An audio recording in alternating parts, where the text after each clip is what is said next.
قال النبي صلى الله عليه وسلم شیخ الحدیث حضرت اقدس مولانا محمد زکریا صاحب رحمۃ اللہ علیہ نے اپنی مائع ناز اور مقبول تصنیف فضائل صدقات میں مالک بن دینار رحمۃ اللہ علیہ کا واقعہ لکھا ہے۔ مالک بن دینار رحمۃ اللہ علیہ ایک سپاہی تھے۔ شروع میں ان کی حالت اچھی نہیں تھی، شراب کے بڑے شوقین تھے، اس لیے ہر وقت شراب کے نشے میں رہتے تھے۔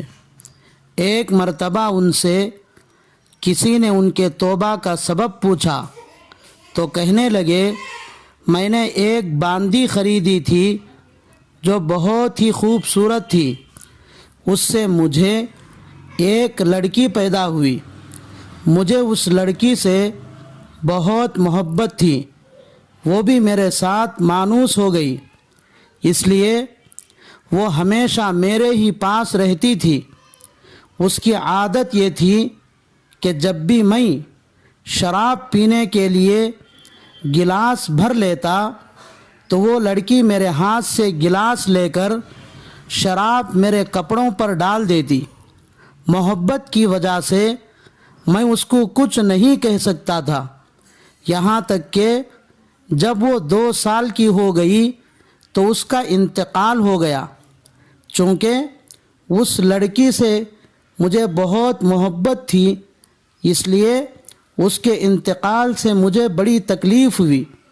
ایک دن 15 شعبان کی رات تھی، میں نشہ میں شرابور تھا، عشاء کی نماز بھی نہ پڑھ سکا، نیند غالب آ گئی، میں اسی حال میں سو گیا تو خواب میں کیا دیکھتا ہوں کہ میدان حشر قائم ہو گیا، لوگ قبروں سے نکل کر حشر کے میدان کی طرف جا رہے ہیں، میں بھی ان لوگوں کے ساتھ میدان حشر کی طرف جا رہا ہوں۔ میں چلتے چلتے اپنے پیچھے کچھ آواز سنا تو پلٹ کر پیچھے کی طرف مڑ کر دیکھا تو ایک کالا اژدہا ہے، اس کی آنکھیں نیلی ہیں، منہ کھلا ہوا ہے، تیزی سے میری طرف دوڑتا ہوا آ رہا ہے۔ میں ڈر کے مارے گھبرا کر بھاگنے لگا ہوں، لیکن وہ اژدہا میرے پیچھے پیچھے چلا آ رہا تھا۔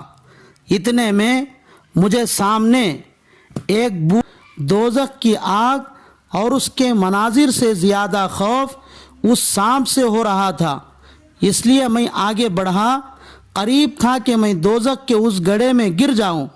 اتنے میں مجھے ایک زور کی آواز سنائی دی، کوئی کہہ رہا ہے، مالک پیچھے ہٹ، تو ان دوزخی لوگوں میں سے نہیں ہے۔ میں وہ آواز سن کر پیچھے کی طرف دوڑنے لگا، لیکن وہ سانپ بھی پلٹ کر میرے پیچھے پیچھے آنے لگا۔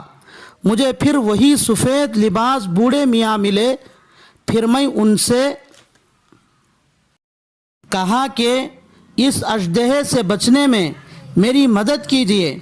وہ رونے لگے اور کہا، میں تو بہت کمزور ہوں اور یہ نہایت قوی ہے، میں اس کا مقابلہ نہیں کر سکتا۔ البتہ انہوں نے ایک پہاڑی کی طرف اشارہ کرتے ہوئے فرمایا، تو اس پہاڑی پر چڑھ جا، اس پہاڑی پر مسلمانوں کی کچھ امانتیں رکھی ہوئی ہیں، ہو سکتا ہے کہ تیری بھی کوئی امانت ہو جو تیری مدد کر سکے۔ میں جلدی سے بھاگ کر اس پہاڑ پر چڑھ گیا، وہ اژدہا بھی میرے پیچھے پیچھے آنے لگا۔ میں نے دیکھا کہ پہاڑ گول ہے، اس کے چاروں طرف کھڑکیاں ہیں، ہر کھڑکی کے 2 کواڑ ہیں، ان پر ریشم کے پردے پڑے ہوئے ہیں۔ جب میں اس پر چڑھ رہا تھا تو فرشتوں نے آواز دی، کواڑ کھول دو، پردے اٹھا دو اور سب باہر نکل آؤ، ہو سکتا ہے کہ اس پریشان حال آدمی کی کوئی امانت تم میں ہو جو اس کو اس مصیبت سے نجات دلا سکے۔ بس ایک دم کواڑ کھل گئے، پردے اٹھ گئے، اس میں سے چاند جیسی خوبصورت بچے نکل آئے۔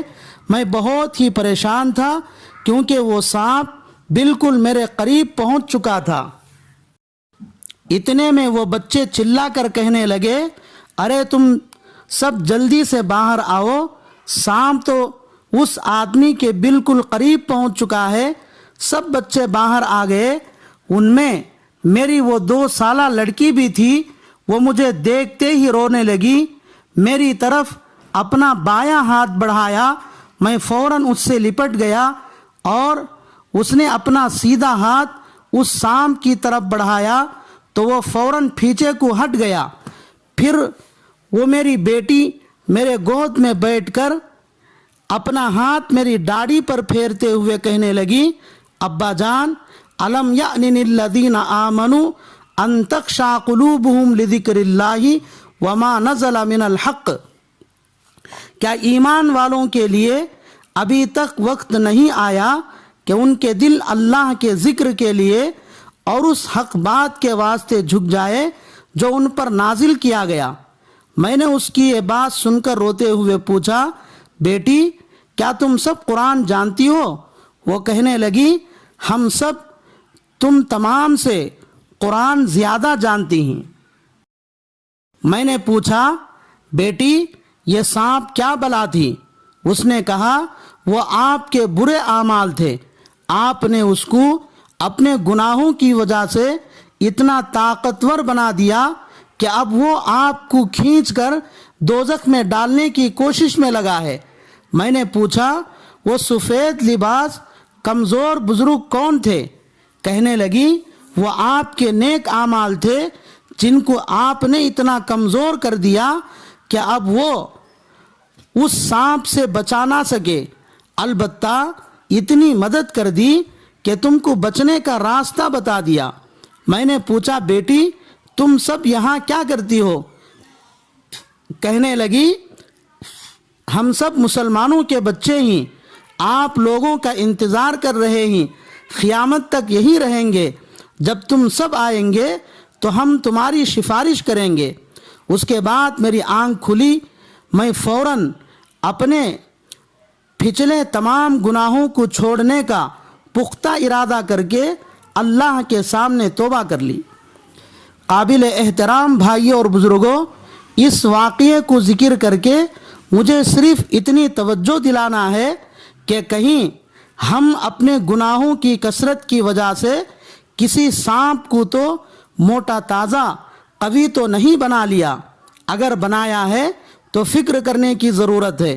جلد از جلد ہم اپنے گناہوں سے سچی پکی توبہ کریں اور اپنے جسم کے ساتھ ساتھ اپنی روح کو مضبوط اور طاقتور بنانے کے لیے ہم اللہ اور اس کے رسول کی اطاعت پر آنے کی ضرورت ہے۔